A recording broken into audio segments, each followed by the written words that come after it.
நம்ம வீட்டில் இன்றைக்கி பூ அறுவடைக்கு வந்திருக்கு. 3 நாட்டு ரோஸ் வந்து நல்லா பூத்துருக்கு. அதுக்கப்புறம் அந்த பக்கமும் குட்டி குட்டியாக மொட்டு இருக்குது. இது வந்து நாளைக்கு இல்லை நாளான்னைக்கு வெடிக்கு. இப்போ இதை வந்து வெட்டிடலாம். ரக்ஷு வந்து காலேஜ் கிளம்பிட்டு இருக்காங்க. படி ஏறி வந்ததெல்லாம் மூச்சு வாங்குது.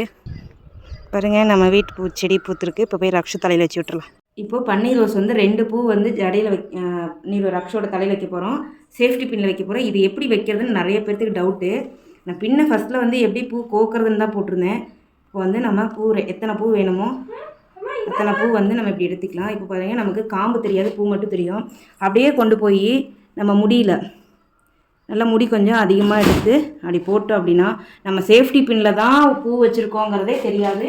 அப்படியே வச்ச வாக்கில் தெரியும். பாருங்கள், வீடியோவில் எப்படி தெரியுதுன்னு தெரியல. பட் பூ வச்ச மாதிரியே நமக்கு வந்து சேஃப்டி பின்னில் வச்ச மாதிரி தெரியாது. நீங்களும் கண்டிப்பாக இந்த மாதிரி ட்ரை பண்ணி பாருங்கள். நான் எப்போவுமே அது ரோஸு, குண்டுமல்லி, செவ்வந்தி என்ன வச்சாலும் அந்த மாதிரி தான் வைப்பேன்.